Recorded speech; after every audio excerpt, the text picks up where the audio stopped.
안녕하세요. 선유산책입니다. 오늘은 바쁘다 바빠 현대사회, 나를 잠시 멈추게 한 한국 소설 5권을 추천해 드리도록 하겠습니다. 첫 번째는요, 장강명 작가님의 한국이 싫어서입니다. 이 책이나 영화 혹시 읽어보신 적 있으실까요? 저는 소설 초반에 들어가는 이 문장에 반해서 이 소설을 읽기 시작했습니다. 나는 여기서 못 살겠다고 하는 건 난 정말 한국에서는 경쟁력이 없는 인간이야. 무슨 멸종돼야 할 동물 같아. 추위도 너무 잘 타고 뭘 치열하게 목숨 걸고 하지도 못하고 물려받은 것도 개뿔없고 그런 주제에 까다롭긴 또 더럽게 까다로워요. 직장은 통근거리가 중요하다느니 사는 곳은 주변에 문화시설이 많으면 좋겠다느니 하는 일은 자아를 실현할 수 있는 거면 좋겠다느니 그런 걸 따져. 제가 이 문장에 반해서 이제 읽기 시작했습니다. 뭔가 공감이 팍팍 되는 그런 문장들이었어요. 스포 없이 간단히 줄거리를 소개해드리면요. 주인공 개나는 한국에서 정말 평범한 가정에서 평범한 대학교 나오고 열심히 일하고 돈 모으고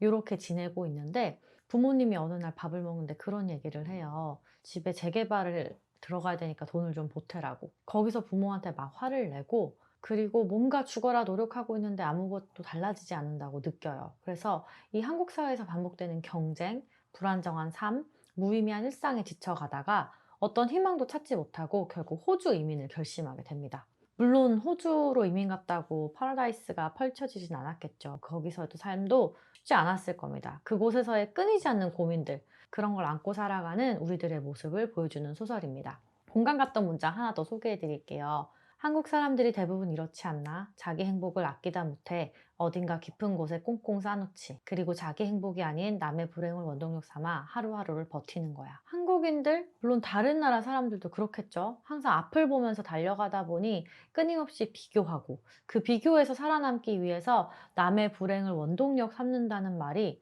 마음 아프게 와닿았던 것 같습니다. 사실 정말 우리들의 삶의 모습이 들어있고 우리들의 고민들이 들어있는 소설이어서 함께 읽어보면서 공감하시고 다시 한번 생각해 볼 수 있는 그런 좋은 책이었습니다. 그래서 추천드리겠습니다.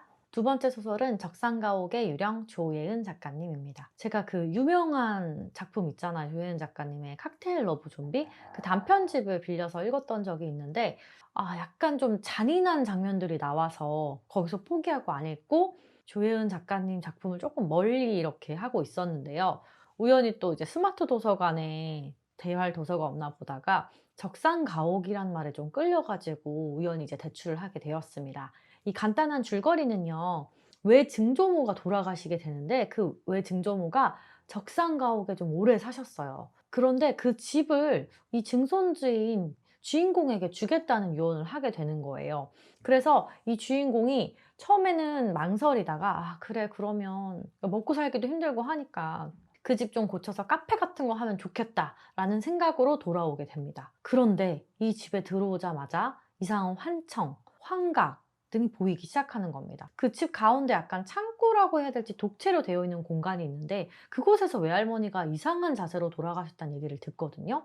그래서 거기서 자꾸 이상한 소리가 들리는 거예요. 아이가 소리 지르는 소리. 그래서 그 소리를 따라 들어가 또 이상한 환각을 보게 됩니다. 마치 잘 때 꿈을 꾸는 것 같기도 하고요. 다양한 환각들을 보게 되는데요. 외증류 할머니의 이상한 죽음, 아이의 비명, 눈앞에 보이는 이상한 환각들, 여기에 얽혀있는 비밀들을 하나씩 파헤쳐가는 이야기입니다. 그 과거의 비밀뿐 아니라 현재 나에게 닥쳐있는 내가 모르는 비밀까지 함께 드러나게 되는데요.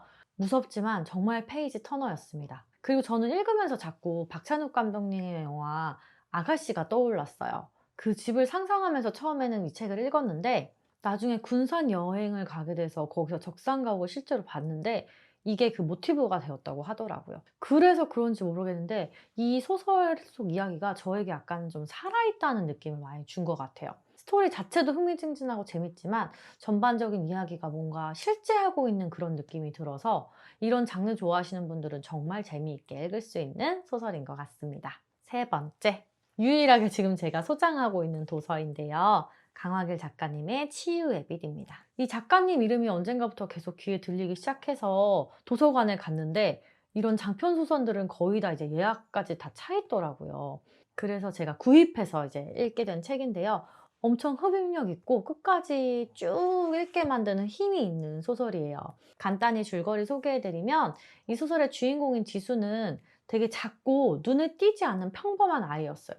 그런데 갑자기 이제 2차 성징을 겪게 되면서 키가 엄청 커지고 몸도 함께 좀 커지게 됩니다. 흔히 되게 덩치가 큰 여자아이가 돼 버려요. 사춘기 외모에 관심이 가장 많고 주위 사람들 신경을 쓸 나이에 외모에 컴플렉스가 크게 생기게 됐죠. 그리고 한 친구에 대한 강한 집착, 관심이 생기는데요. 그 친구는 바로 해리아라는 친구예요. 이 친구의 특이한 점은 예쁘고 공부도 잘하고 모두에게 사랑받지만 사이비를 믿고 있고 사이비 집안에서 자랐습니다. 이런 어린 시절을 보낸 지수는 커서 다이어트에 성공을 하지만 거식증과 폭식증을 오가며 몸이 계속 상하고 있어요. 그러다 원인 모를 통증이 지수의 몸을 잠식해 버립니다. 그 통증을 없앨 치료법을 찾아 헤매다 우연히 그 어린 시절 친구였던 해리아의 흔적을 발견하게 되고요. 그 흔적을 따라가는 이야기입니다. 간단히 줄거리를 제가 소개해 드렸지만 이 소설 안에는 정말 다양한 이야기가 들어있어요. 사이비, 외모 강박, 고통, 병, 치료. 그래서 오히려 저는 너무 많은 이야기가 들어있어서 집중이 좀 안 되는 느낌을 끝에는 좀 받아서 아쉬웠지만 끝까지 쉬지 않고 빨려 들어가는 매력이 있는 책이었습니다.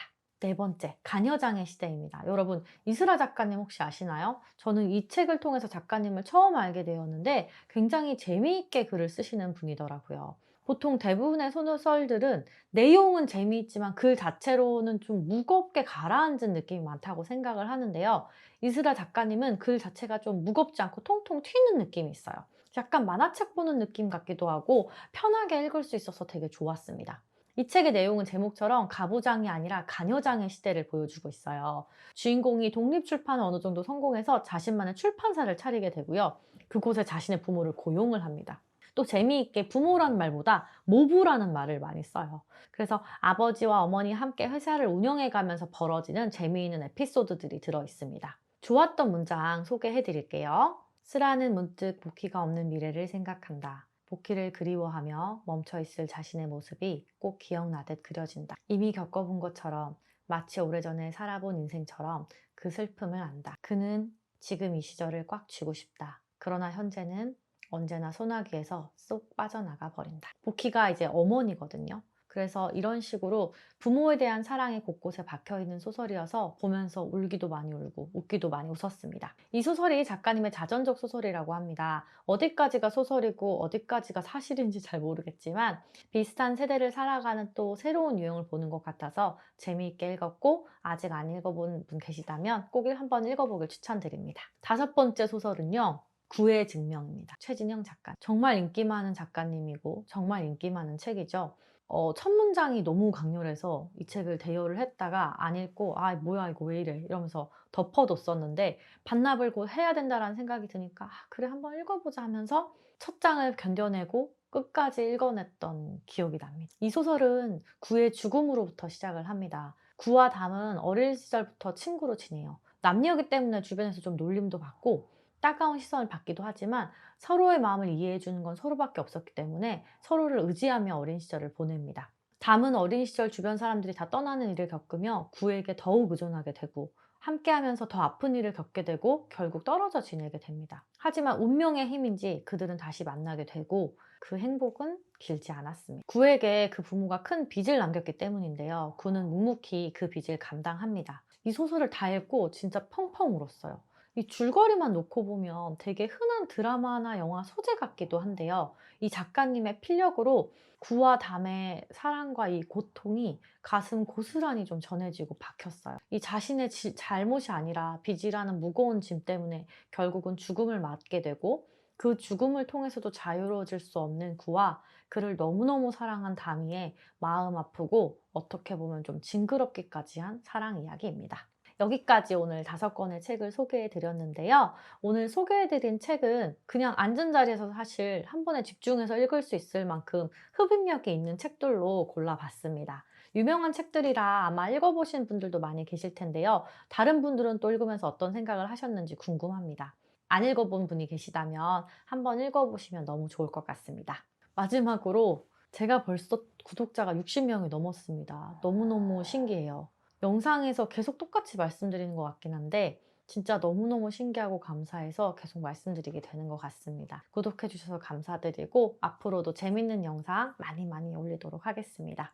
그리고 오늘 영상 곳곳에 저희 강아지 코 고는 소리가 좀 들어가는 것 같은데요. 양해 부탁드리고요. 다음에 더 재밌는 영상으로 찾아오겠습니다. 감사합니다.